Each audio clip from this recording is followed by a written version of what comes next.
மாணவர்கள் அனைவருக்கும் அன்பின் வணக்கம். இன்றைய நாளிலே திருக்குறள் இயல் 6 கலை என்ற தலைப்பிலே வாழ்வியல் இலக்கியமாம் திருக்குறளை பற்றி ஒரு சில பாடல்களை உங்களோடு பகிர்ந்து விளக்கங்களை அளிக்கலாம் என்று விரும்புகிறேன். திருக்குறள் உங்களுக்கு தெரியும், முப்பால், அறத்துப்பால், பொருட்பால், காமத்துப்பால் என்று முப்பாலையும் 133 அதிகாரங்களையும் அதிகாரத்திற்கு 10 பாடல்களை கொண்டு 1330 குறட்பாக்களையும் கொண்டு விளங்குகிற ஒரு ஒப்பற்ற, ஈடு இணையற்ற, உலக இலக்கியங்களுக்கெல்லாம் இணையாக அல்லது ஒருபடி மேலாக இருக்கக்கூடிய ஒரு ஒப்புயர்வற்ற ஒரு இலக்கியம். அது தமிழருக்கு கிடைத்த ஒரு மாபெரும் பொக்கிஷம் என்று சொல்லலாம். இன்றைய நாளிலே உங்களுக்கு ஒரு சில தலைப்பின் கீழ் ஒரு 20 பாடல்களை தந்திருக்கிறார்கள். அதிலே முதல் தலைப்பாக அமைச்சு அப்படிங்கிற தலைப்பிலே ஒரு 4 பாடல்களையும், பொருள் செயல் வகை என்ற தலைப்பிலே ஒரு 5 பாடல்களையும், அதனைத் தொடர்ந்து கூடா நட்பு என்ற தலைப்பிலே ஒரு பாடலையும் தந்திருக்கிறார்கள். அமைச்சு அப்படின்னா என்ன அப்படின்னு பார்க்கின்ற போது, மன்னன், அமைச்சர். அன்றைய காலகட்டத்திலே மன்னர்களுக்கு துணையாக அறிவில் சிறந்த அமைச்சர்கள் இருந்தார்கள் என்று சொல்லப்பட்டிருக்கிறது.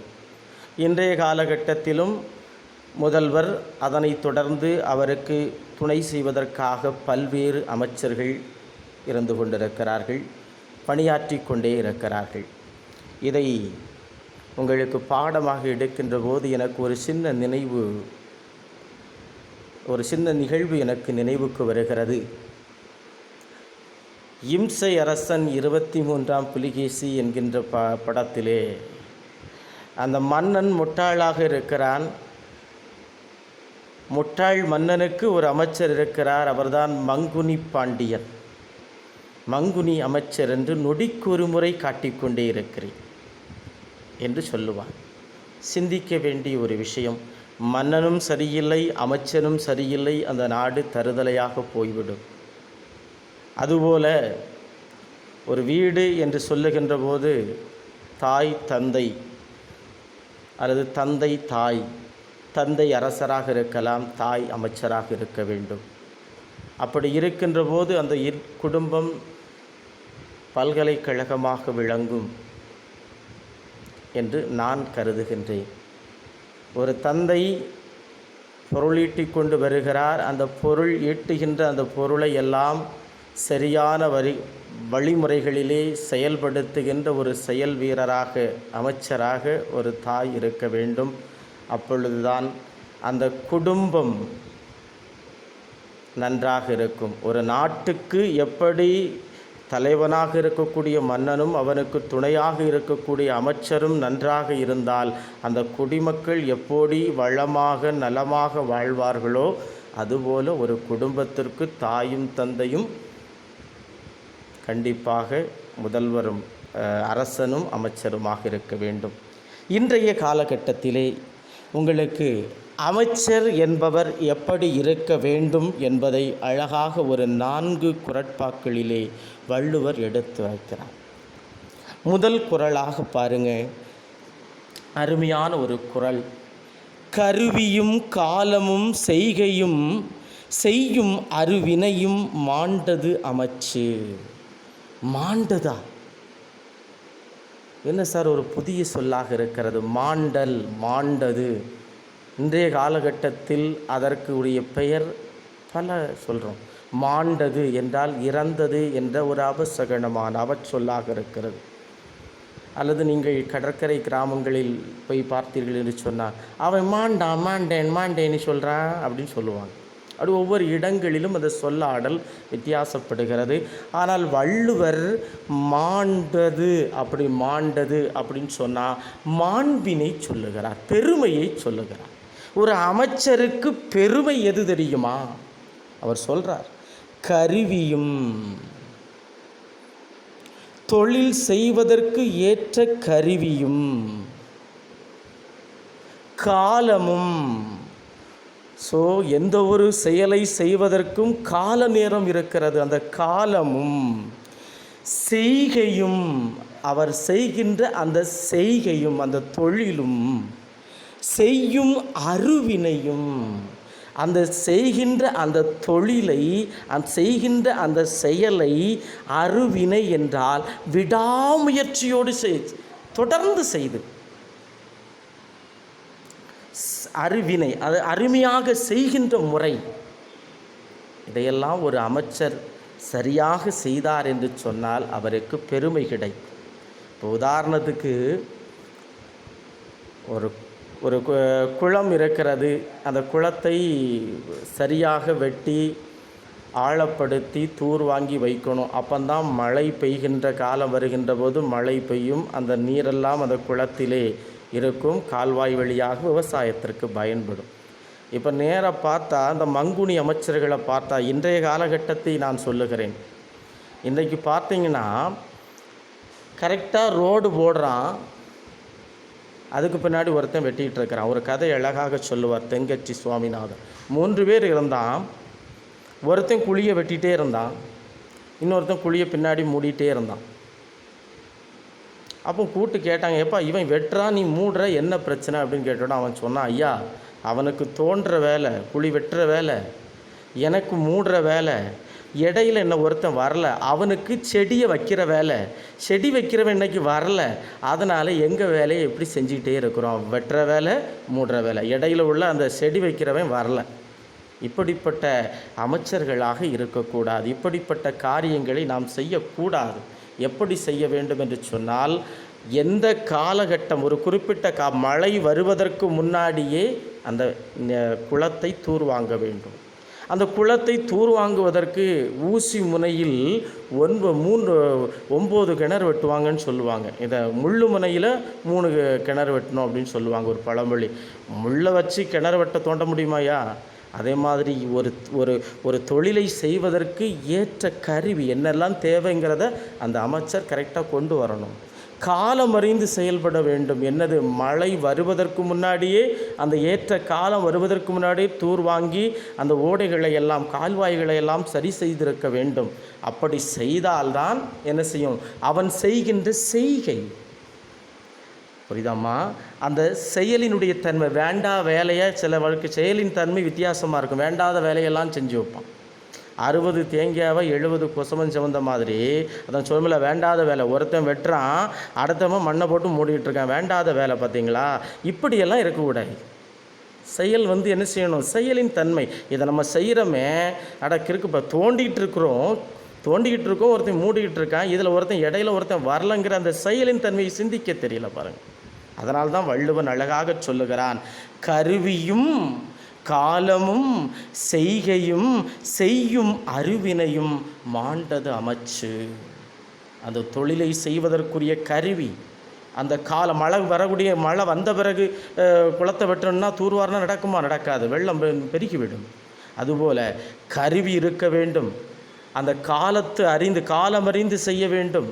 அந்த செயலினுடைய தன்மை, இந்த இடத்துல தான் வெட்டணும் இல்லை, தேவையில்லாமல் என்ன செய்வாங்கன்னா தேவையில்லாத வேலை செஞ்சு வைப்பாங்க. செயலின் தன்மை. அடுத்து பாருங்கள், இந்த செய்யும் முறை, அதை செய்ய வேண்டிய முறைப்படி செய்யணும். எல்லாரும் எல்லா செயலையும் என்ன செஞ்சிட முடியாது, சரியாக செய்து விட முடியாது. செய்யும் முறையும் சரியாக இருக்க வேண்டும். இந்த 4ம் ஒரு அமைச்சரிடம் இருந்தால் அந்த அமைச்சருக்கு அது பெருமையை தரும் என்று வள்ளுவர் சொல்லுகிறார். அடுத்த குறளில் பாருங்கள், வன்கண் குடி காத்தல் கற்று அறிதல் ஆழ்வினையோடு 5 மாண்டது அமைச்சு. ஒரு அமைச்சனுக்கு பெருமை தருவது என்ன அப்படின்னு சொன்னால், ஒரு 5 விதமான செயல்பாடுகளை வள்ளுவன் சொல்லுகிறார். வன்கண், மன வலிமை மிக்கவனாக இருக்க வேண்டும், பயப்படக்கூடாது. மன வலிமை மிக்கவனாக இருக்க வேண்டும். அந்த குடிமக்களை பாதுகாக்கக்கூடிய திறமை மிக்கவனாக இருக்க வேண்டும். அது மட்டுமல்ல, எப்படி ஆட்சி செலுத்த வேண்டும் என்கின்ற ஆட்சி முறைகளை கற்றவனாக இருக்க வேண்டும். அந்த ஆட்சி முறைகளை நூல்களின் வழியாக கற்றவனாகவும் இருக்க வேண்டும். அதுக்கடுத்தால் எப்பொழுதும் விடாமுயற்சியோடு செயல்படுபவராக இருக்க வேண்டும். இந்த 5 பண்புகளும் ஒரு அமைச்சரிடத்திலே இருந்தால் அவனுக்கு, அந்த அமைச்சருக்கு பெருமை கிடைக்கும். வன்கண் குடிகாத்தல், கற்று அறிதல், ஆழ்வினையோடு 5 மாண்டது அமைச்சு. 5 இருக்க வேண்டும். மன வலிமை மிக்கவனாக இருக்க வேண்டும். குடிமக்களை காக்க வேண்டும் என்ற எண்ணமுடையவனாக இருக்க வேண்டும். ஆட்சி முறைகளை கற்றவனாகவும் நூல்களை கற்றவனாகவும் இருக்க வேண்டும். விடாமுயற்சி என்ற 5 பண்புகளையும் ஒரு அமைச்சர் பெற்றிருக்க வேண்டும். அதுக்கடுத்தால மதிநுட்பம், நூலோடு உடையார்க்கு அதிநுட்பம் யாவுள முன் நிற்பவை என்று சொல்லுகிறார். அழகாக சொல்லுகிறார் பாருங்க. மதிநுட்பம், நூலோடு உடையார்க்கு அதிநுட்பம் யாவுள முன் நிற்பவை. ஒரு அமைச்சர் என்பவர் இயற்கையிலேயே அவர் என்ன செய்ய வேண்டும்? ஒரு அமைச்சராக எல்லாரையும் தேர்ந்தெடுத்து வைக்க மாட்டாங்க. அறிவுடையவன் தான் மேலே வர முடியும். அறிவற்றவர்களால் சில நேரங்களில் வரலாம், ஆனால் மேக்சிமம் அறிவுடையவர்களை தான் மேலெடுத்து வைப்பாங்க. இப்போ என்ன சொல்கிறார் பாருங்கள், மதிநுட்பம், இயற்கையிலேயே அவனுக்கு நுண்ணறிவு உடையவனாக இருப்பான். அதோடு நூலறிவு உடையவன். இந்த ரெண்டும் ஒரு ஒரு அமைச்சர்கிட்ட இருந்தால் வேறு எந்த ஒரு நுட்பமான சூழ்ச்சியும் அந்த அமைச்சர் முன்னிலையில் எடுபடாமல் போயிடும். இந்த அமைச்சர் அவ்வளவு சிறப்பு வாய்ந்தவராக இருப்பார். எனது இயற்கையிலேயே அமைந்த நுண்ணறிவு, அவர் கற்ற நூலறிவு, இரண்டும் ஒரு அமைச்சரிடம் இருக்கும் என்று சொன்னால் எந்த விதமான நுட்பமான சூழ்ச்சி யார் செய்தாலும் எந்த சூழ்ச்சியும் அந்த அமைச்சரை வெற்றி கொள்ள முடியாது என்று சொல்லுகிறார். அதுக்கடுத்தால செயற்கை அறிந்த கிடைத்தும் உலகத்து இயற்கை அறிந்த செயல் என்று சொல்லுகிறார். இது மனப்பாட பாடல் என்று நினைக்கிறேன். செயற்கை அறிந்த கிடைத்தும் உலகத்து இயற்கை அறிந்த செயல். என்ன செய்கிறான் பாருங்க, எவ்வளவுதான் படிச்சிருந்தாலும், எவ்வளவுதான் பெரிய நூல்களையெல்லாம் கற்றறிந்த அறிவுடையவனாக இருந்தாலும் இந்த உலகத்து இயற்கையோடு பொறிந்து போக வேண்டும். இதை சொல்லுகின்ற போது ஒரு நிகழ்வு என் நினைவுக்கு வருகிறது. பெருந்தலைவர் காமராஜர் அப்படிதான். அவர் படிப்பறிவே கிடையாது, ஆனால் நல்லாட்சி புரிந்த ஒரு மாமனிதன். இந்த காமராஜர் ஒரு முறை என்ன நடக்கிறது என்று சொன்னால், விவசாயத்திற்கு மழைக்காலம் என்று நினைக்கிறேன், மழை பயங்கரமான வெள்ளக்காடு, அழிவு. இந்த நேரத்திலே ஒரு செயலை செய்வதற்கு அரசாங்க விதி துணை நிற்காது என்று சொன்னார். என்னையா அரசாங்க விதி, மக்களுக்கு தேவைங்கிறன்ல, உடனே செஞ்சு கொடுங்கிறன்ல அப்படின்னு சொன்னாராம். இயற்கை அறிவாக இருந்தாலும் அவன் என்ன செய்ய வேண்டும் என்று அதான் சொல்லியிருக்கான். செயற்கை அறிந்த கிடத்தும், நூலறிவெல்லாம் படித்து பெரிய அறிவுடையவனாக இருந்தாலும் இந்த உலகத்தோடு பொருந்தி, அதான் இயற்கை அறிந்த செயல், இந்த உலகத்தோடு பொருந்தி அவன் என்ன செய்ய வேண்டும்? செயல்பட வேண்டும் என்று வள்ளுவர் அழகாக சொல்லுகிறார். அதே மாதிரி இந்த மாத்தூர் தொட்டிப்பாலம் கட்டுகின்ற போது முடியாது என்று சொன்னார்களாம். இந்த மக்களுக்கு தேவையில்லை, அந்த மக்கள் சுற்றிலாம் வரணும். இந்த மாத்தூர் தொட்டிப்பாலம் போட்டு அந்த மக்கள் சீக்கிரமாக நடந்து வந்துடுவாங்க. கெட்ட முடியுமான்னே அனுமதியை நான் வாங்கி தரேன்னா, அந்த மக்களுக்கு தேவை என்று வருகின்ற போது என்ன செய்கிறார்? இயற்கையோடு இணைந்து, உலக இயற்கையோடு இணைந்து செயல்படுகிறார் வள்ளுவர். இதைத்தான் ஒரு நல்ல அமைச்சருக்குரிய பண்பு நலன்களாக சொல்லுகிறார். கருவியும் காலமும் செய்கையும் செய்யும் அருவினையும் மாண்டது அமைச்சு. வன்கண் குடிகாத்தல் கற்றறிதல் ஆழ்வினையோடு 5 மாண்டது அமைச்சு. மதிநுட்பம் நூலோடு உடையார்க்கு அதிநுட்பம் யாவுள முன் நிற்பவை. செயற்கை அறிந்த கிடைத்தும் உலகத்து இயற்கை அறிந்த செயல் என்று வள்ளுவர் அழகாக சொல்லுகிறார். அதுக்கடுத்தால் உங்களுக்கு பாடமாக இருக்கின்ற ஒரு செயல் பொருள் செயல் வகை. என்ன சார் பொருள் அப்படின்னு சொன்னால், போன பாடத்தில் நீங்கள் பொருள் படிச்சிருப்பீங்க. பொருள் என்பது என்றால் என்ன? சங்க காலத்திலே பொருள் என்பது வேறு, வள்ளுவர் காலத்தில் பொருள் என்ற சொல்லுக்கு அர்த்தம் வேறு. சங்க காலத்தில் பொருள் என்பதற்கு நீங்கள் படிச்சிருப்பீங்க, வாழ்க்கை முறை என்று படித்திருப்பீர்கள். சங்க காலத்தில் பொருள் 2 வகைப்படும், ஒன்று அகப்பொருள், இன்னொன்று புறப்பொருள் என்று நீங்கள் படித்திருப்பீர்கள் கடந்த பாடத்தில். பொருள் என்றால் வாழ்க்கை முறை என்று அர்த்தம். ஆனால் வள்ளுவர் அதை இன்னொரு விதமாக எடுத்தாளுகிறார். பொருள் என்பது பொருளாதாரம், எக்கனாமிக் அப்படிங்கிற பொருளில் எடுத்தாளுகிறார் வள்ளுவர். இந்த பொருளாதாரம் என்று சொன்னாலே நமக்கு நினைவுக்கு வருவது Adam Smith, Albert Marshall, Lionel Robinson, இப்படிப்பட்ட காரல் மார்க்ஸ், இவர்கள்தான் இந்த பொருளாதாரத்தை பற்றி அதிகமாக சிந்தித்து நிறைய விஷயங்கள் எழுதினவர்கள். இவர்கள் தோன்றுவதற்கு பல ஆயிரக்கணக்கான ஆண்டுகளுக்கு முன்பே எங்கள் தமிழ் மொழியிலே வள்ளுவன் அழகாக சிந்தித்திருக்கிறான் பொருளாதாரத்தை பற்றி. இந்த பொருள்னால என்ன நன்மை, இந்த பொருள் இல்லைன்னா என்ன தீமை, இந்த பொருளினால் என்னெல்லாம் சாதிக்கலாம் அப்படிங்கிறத அழகாக ஒரு 5 குறட்பாக்கள் உங்களுக்கு தந்திருக்கிறார்கள். பொருள் செயல் வகை என்ற அதிகாரத்தில் இருந்து உங்களுக்கு 5 குறட்பாக்கள் தந்திருக்கிறார்கள். பாருங்கள். பொருள் அல்லவரை பொருளாக செய்யும் பொருள் அல்லது இல்லை பொருள். என்ன சார் ஒரே பொருள் பொருள் பொருள் பொருள் அப்படின்னு வந்திருக்க என்ன அப்படின்னு கேட்டிங்கன்னா, இதுதான் வள்ளுவனுடைய சிறப்பு. சொல் நயம். கம்பனை பார்த்தோம் அல்லவா? கம்பனுக்கு பல்லாயிரம் ஆண்டுகளுக்கு முன்னாடியே, ஆயிரம் ஆண்டுகளுக்கு முன்னாடியே தோன்றியவன் வள்ளுவ பெருந்தகை. அவனும் சொல்லாட்சியில் சிறந்தவன் தான். சங்ககால புலவர்கள் யாருமே சொல்லாட்சியில் குறைந்தவர்கள் கிடையாது. ஆனால் சொல்லுக்கு முக்கியத்துவம் கொடுக்காம பொருளுக்கு முக்கியத்துவம் கொடுத்தாங்க. சொல்லுக்கும் பொருளுக்கும் முக்கியத்துவம் கொடுத்த கவிஞர்களும் இருக்கிறார்கள். இங்கே பாருங்கள், உங்களுக்கு அழகாக சொல்லுகிறான். ஒரு பொருட்டாக மதிக்கத்தகாதவரையும் பொருள் அல்லவரை, பொண்ணுமே இல்லாத ஒரு பொருட்டாக மதிக்க, பொருளே இல்லாதவரை, ஒரு பொருட்டாக மதிக்கத்தகாதவரையும் பொருள் அல்லவரை பொருளாக செய்யும், ஒரு பொருட்டாக மதிக்க செய்யும் பொருள் அல்லது இல்லை பொருள். அந்த பொருளுக்கு இருக்க பவருக்கு அப்போ வேறு எந்த பொருளுக்கும் மதிப்பில்லடா. ஒரு மனிதனை ஒரு பொருட்டாக மதிக்க முடியாத, ஒரு பொருட்டாக மதிக்காத ஒரு மனிதனையும் ஒரு பொருட்டாக மதிக்க செய்வது பொருளை தவிர்த்து வேறு எதுவுமே இல்லைடா அப்படின்னு சொல்கிறேன். பொருளுக்கு அவ்வளவு, பணத்துக்கு, பொருளாதாரம் பணம்னு வச்சுக்கிடுங்க, இந்த பணத்துக்கு அவ்வளோ மதிப்பு இருக்குது. பாருங்கள், ஒன்றுமே கிடையாது, படிச்சிருக்கவே மாட்டான், ஒழுக்கங்கிற பண்பும் இருக்காது, ஆனால் நிறைய பணம் வச்சுருப்பான், சொத்து சுகம் வச்சுருப்பான், பொருளாதாரத்தில் உயர்ந்து இருப்பான், எல்லாரும் அவங்ககிட்ட போய் பவ்யமாக இருப்பான், அவன் சொல்கிறத கேட்டுகிட்டே இருப்பான். அதனால்தான் வள்ளுவன் 2000 ஆண்டுகளுக்கு முன்னாடியே சொல்லியிருக்கிறான், பொருள் அல்லவரை பொருளாக செய்யும் பொருள் அல்லது இல்லை பொருள் என்று அழகாக சொல்லுகிறான். அடுத்து பாருங்கள், இதை சொல் பின்வரும் நிலையணி என்று சொல்லுகிறார். சொல் பின்வரும் நிலையணி என்று சொல்லுகிறார். நீங்கள் அது அணிகளில் நமக்கு ரொம்ப பார்த்து விடும். போன வருஷம் உங்களுக்கு சொல்லி தந்திருப்பேன்னு நினைக்கிறேன். ஒரு சொல் மீண்டும் மீண்டும் வந்து, ஒரு சொல் மீண்டும் மீண்டும் வந்தால் அதுக்கு சொல் பின்வரும் நிலையணி. ஒரு சொல் இல்லாமல் ஒரு பொருள், ஒரே பொருளில் பொருள் ஒன்று போல், பொருள் தரக்கூடிய சொல்லாக வேறு வேறு சொல்லாக இருக்கலாம், ஆனால் பொருள் ஒன்று போல் இருக்கும். அப்படி வந்தால் அது பொருள் பின்வரும் நிலையணி, பின்னாடி வந்துக்கிட்டே இருக்குது. சொல்லும் பொருளும் ஒன்று போல் இருந்து தொடர்ந்து கன்னியூ பண்ணி வந்துட்டு இருந்தால் அதுக்கு பேர் சொற்பொருள் பின்வரும் நிலையணி என்று சொல்லுவார்கள். அதை நம்ம அணிகளில் நம்ம விளக்கமாக பார்க்கலாம். இதில் பாருங்கள், பொருளுங்கிற சொல் ஒரே சொல் தான், ஆனால் வேறு வேறு பொருள். பொருள் இல்லாதவர், பொருள் பணம், பொருட்டாக அப்படிங்கிற பல பொருட்களில் வந்திருக்கிறது. பொருள் வேறலாம், ஆனால் சொல் ஒன்று, பொருளுங்கிற சொல் ஒன்று.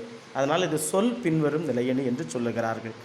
அடுத்து பாருங்கள், அரண் ஈனும் இன்பமும் ஈனும் திறன் அறிந்து தீதின்றி வந்த பொருள் என்று சொல்லுகிறார்கள். எப்படி பாருங்கள், அரண் ஈனும் இன்பமும் ஈனும் திறன் அறிந்து தீதின்றி வந்த பொருள். எப்போ பொருள், நம்ம இப்போ பொருள் தான் படிச்சுட்ருக்கோம், பணத்தை பற்றி தான் படிச்சுட்ருக்கோம். ஒரு பணம் எப்படி வேணாலும் இன்றைக்கி சம்பாத்தியம் பண்ணுறாங்க. பணம் பொருள் இல்லாதவர்களுக்கு அழகாக வள்ளுவர், இதே வள்ளுவர் தான் சொல்லுவோம், பொருள் இல்லாருக்கு அருள் இல்லாருக்கு இவ்வுலகம் இல்லை, பொருள் இல்லாருக்கு இவ்வுலகம் இல்லை, அருள் இல்லாருக்கு இவ்வுலகம் இல்லை என்று சொல்லுவார்.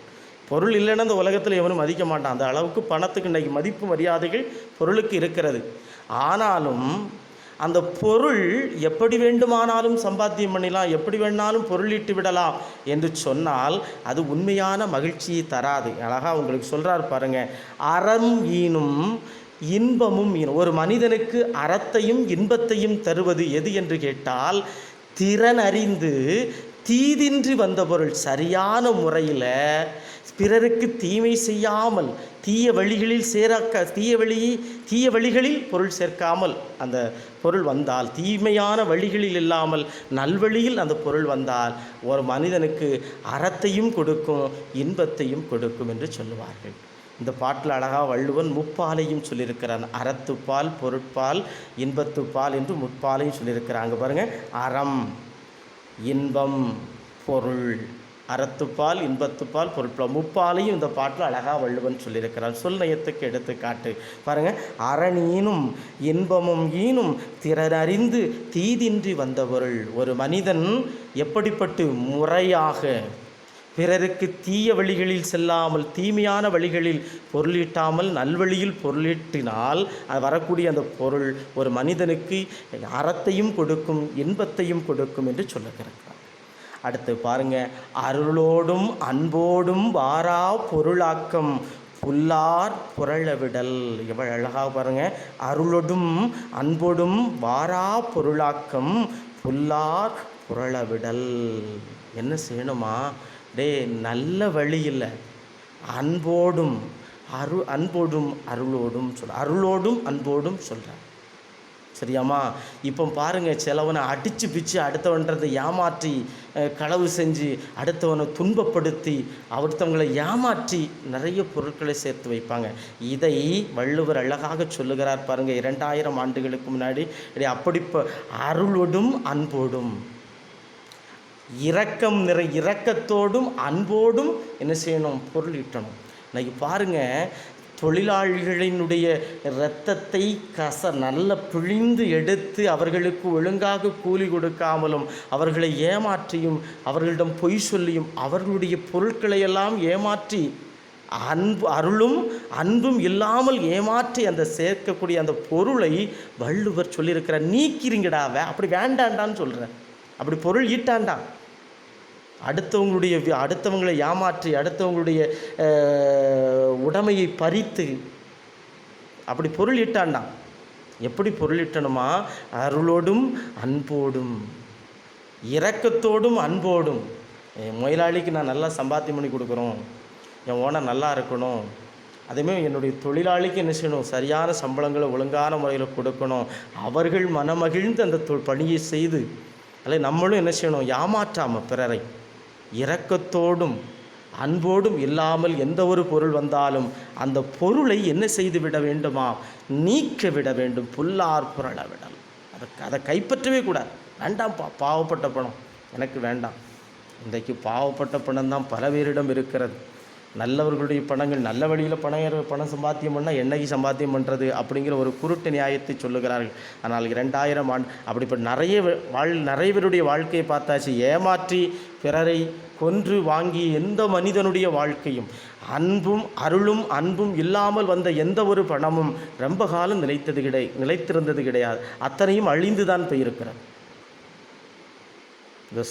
இந்த கிருஷ்ண பரமாத்மா கையில் இருக்கிற அந்த சுழல் சக்கரம் மாதிரி இந்த பொருட்கள் அப்படி சுற்றி வந்துகிட்டே இருக்கும். பொருள் ஒரு ஆட்டையே தங்கிவிடாது, எல்லார்கிட்டையும் சுற்றி வரும். அதுக்கு அடுத்தால் ஒரு அற்புதமான ஒரு குறளை சொல்லியிருக்கிறார் வள்ளுவ பெருந்தகை. குன்றேறி யானை போர் கண்டற்றால் தன் கைத்தொன்று உண்டாக செய்வான் வினை. என்ன அருமையான ஒரு காட்சி பாருங்கள். 2 யானை போர் நடந்துக்கிட்டு இருக்கு, யானை சண்டை நடந்துக்கிட்டு இருக்கு. பக்கத்தில் போனால் நம்மளை மிதித்து பிதிக்கிறோம், அது சண்டை போடும்போது நம்ம இடையில போனால் மாட்டினா தீந்தோம். ஆனால் எப்படி இருக்கலாம்னா சேஃப்டி, நம்ம பாதுகாப்பாக அந்த யானை போரை பார்க்கலாமா? எங்கன்னா பக்கத்தில் ஒரு மலைக்கு மேலே, ஒரு குன்றுக்கு மேலே, ஒரு சின்ன ஒரு மலைக்கு உயரமான குன்றுக்கு மேலே ஏறி அந்த யானை போரை பார்த்தா நம்மளை ஒன்றும் செய்யாது, அது கீழே இருந்து தான் சண்டை போடும். நம்ம மேலே பாதுகாப்பாக இருக்கிறோம். அது எப்படி எதற்கு சமமாக ஒரு மனிதன் தன்னிடத்தில் இருக்கக்கூடிய கைப்பொருள் தன்கிட்ட பணத்தை வச்சுக்கிட்டு தன்னுடைய கைப்பொருளை வைத்துவிட்டு ஒரு செயலை செய்கிறான், ஒரு தொழிலை செய்கிறான். கடன் வாங்கி செய்யக்கூடாது அடுத்தவன் பணத்தில், புரியுதா? உன்னுடைய கைப்பணத்தை வைத்துக்கொண்டு நீ அந்த தொழிலை செய்தாய் என்றுனா லாபமும் நட்டமும் உனக்கு தான். அப்போ நீ என்ன செஞ்சிடலாம்? லாபம் வந்தாலும் உனக்கு தான், நட்டம் வந்தாலும் நம்ம கைப்பணம் தானே போய் அப்படின்னு வந்துக்கலாம். அதை தான் சொல்கிறான் வள்ளுவன். குன்றேறி யானை போர் கண்டற்றால் தன் கைத்தொன்று உண்டாக செய்வான் வினை. யானை போர் நடந்து கொண்டிருக்கிறது. ஒரு குன்றின் மீது ஏறி நின்று அந்த யானை போரை காண்கிறது. எதற்கு சமம் என்று சொன்னால் தன்னுடைய கைப்பொருளை வைத்து ஒரு செயலை செய்வதற்கு சமம். அர்த்தம் எது லாபமோ நட்டமோ நமக்கு தான், பாதுகாப்பாக இருக்கலாம் அப்படின்னு சொல்கிறான். இதை உவமை அணி என்று சொல்லுகிறார்கள். கடந்த வருடம் உங்களுக்கு ஆசிரியர்கள் சொல்லியிருப்பார்கள். உவமை, உவமேயம், உவம உருவு ஆகிய மூன்றும் வெளிப்படையாக வந்தால் அதற்கு பேர் உவமை அணி என்று பொருள். உவமை ரெண்டு பேரை கம்பேர் பண்ணுறது தான், ரெண்டு பேரையும் ஒப்புமைப்படுத்தி சொல்வது தான் என்னது உவமை அணி என்று சொல்லுவார்கள். இப்போ பாருங்கள், இந்த குன்றேறி யானைப்போர் கண்டற்றால் அது உவமை. அடுத்து அது தன்னுடைய கைப்பொருளை வைத்து செலவு செய்வது என்பது உவமேயம். சரியாம்மா? இந்த குன்றேறி யானை போர் கண்டற்றால் தன் கைத்தொன்று உண்டாக செய்வான். இந்த ரெண்டையும் ஒப்புமைப்படுத்தியிருக்கிறதுனால இதுக்கு பேர் உவமை அணி என்று சொல்லுகிறார். அதுக்கு அடுத்த குறளில் அழகாக சொல்லுகிறார், செய்க பொருளை செருணர் செருக்கருக்கும் எக்கதனிற் கூறியது இல் என்று சொல்லுகிறார். என்ன அருமையான ஒரு திருக்குறளை சொல்லியிருக்கிறார் பாருங்க. செய்க பொருளை, எப்பா நல்ல பணத்தை செல்வத்தை சம்பாத்தியம் பண்ணுங்கப்பா. செய்க பொருளை, நிறைய பொருளை என்ன செய்யுங்க, ஓடி ஓடி உழைங்க, சம்பாத்தியம் பண்ணுங்க, நிறைய பொருளை சம்பாத்தியம் பண்ணுங்க. அதுக்கு அடுத்தால சொல்கிறார் பாருங்க, செருணர் செருக்கருக்கும். செருணர் என்றால் பகைவர். நீ ஓடி ஓடி உழைத்து நிறைய பணத்தை சம்பாத்தியம் பண்ணிட்டேன்னா உன்னுடைய பகைவரை அழிப்பதற்கு இதை விட எக்கதனீர் கூறியதில் இந்த பணத்தை விட மிகச்சிறந்த ஆயுதம் இல்லை. ஊருக்குள்ளே பாருங்கள், நல்ல கஷ்டப்பட்டு உழைச்செடுத்து நல்ல பெரிய பணக்காரனாக இருப்பான். ஒருமைப்பட்ட அவன்கிட்ட போய் மோத மாட்டான். அவங்ககிட்ட போய் என்னப்பா, அவன்கிட்ட நிற்க முடியுமா நம்மளால்? ஸோ அப்போ அப்படின்னா என்ன அர்த்தம் தெரிகிறது? ஒரு மனிதன் உழைக்க வேண்டும், கடுமையாக உழைக்க வேண்டும். செய்க பொருளை, நல்ல பொருளை உழைத்து சம்பாத்தியம் பண்ணி வை. செருணர் செருக்கருக்கும், உன் பகைவர் எது இல்லாமல் ஆக்கும். எக்கதனேற் கூறி, அதை விட சிறந்த ஆயுதம் இந்த உலகத்தில் எதுவுமே கிடையாது என்று வள்ளுவர் அழகாக சொல்லுகிறார். என் அன்பு மாணவ செல்வங்களே, பொருளினுடைய செயல் இப்படியாக இருக்கிறது. அதற்கு அடுத்தால் ஒரு குறளை வள்ளுவர் சொல்லியிருக்கிறார். என்ன அப்படின்னு கேட்டிங்கன்னா, கூடா நட்பு, கூடா நட்பு கேடாய் முடியும் என்று சொல்லுவார்கள். நல்ல நண்பர்களோடு பழக வேண்டும், நட்பு பாராட்ட வேண்டும். அழகாக மாணவர்கள்லாம் சொல்லுவாங்க, என் ஃப்ரெண்டை போல் யாரும் மச்சான் அப்படின்னு சொல்லிட்டு. நல்ல நண்பர்கள், கெட்ட நண்பர்கள், இந்த நண்பர்களெல்லாம் கூடுதல் பக்கத்தில் வைக்கவே கூடாது. கூடா நட்பு. அழகான ஒரு திருக்குறளை சொல்லுகிறார் பாருங்க. தொழுதகை உள்ளும் படையோடு, பாருங்க, அழகாக சொல்கிறார் பாருங்க. தொழு தகை உள்ளும் படை ஒடுங்கும், அழகாக சொல்கிறார் பாருங்க.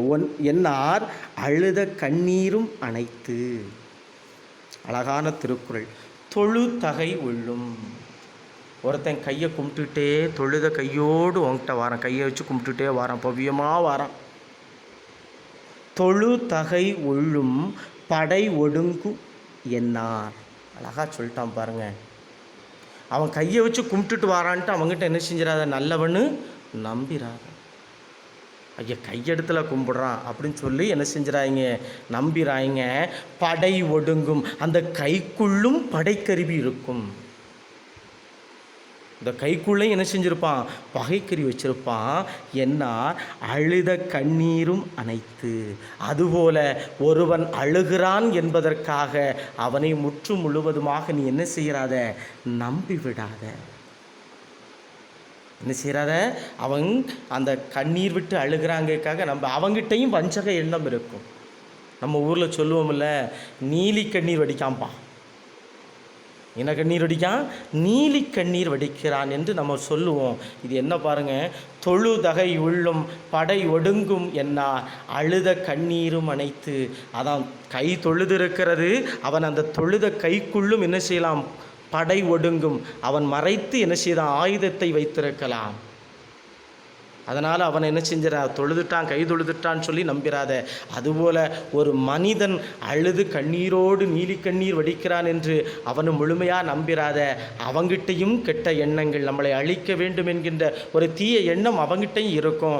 ஆகவே நீ என்ன செஞ்சிருக்கா, இப்படிப்பட்ட ஆட்களை தேடி கண்டுபிடித்து கூடா நட்பு இவர்களை பக்கத்திலே வைக்கக்கூடாது என்று வள்ளுவர் அழகாக சொல்லுகிறார். என் அன்பு மாணவ செல்வங்களே, ஒரு அமைச்சர் எப்படி இருக்க வேண்டும், அந்த அமைச்சர் எப்படி இருந்தால் இந்த நாடு நலம் பெறும், வளம் பெறும், ஒரு பொருளினுடைய பொருளாதாரம் பணம் இருந்தால் என்னென்ன செய்யலாம், அந்த பணத்தை எப்படிப்பட்டவரோடு சேரலாம், கூடா நட்பு கேடா முடியும் என்பதை தெரிந்து கொண்டோம். மீண்டும் சந்திப்போம். நன்றி.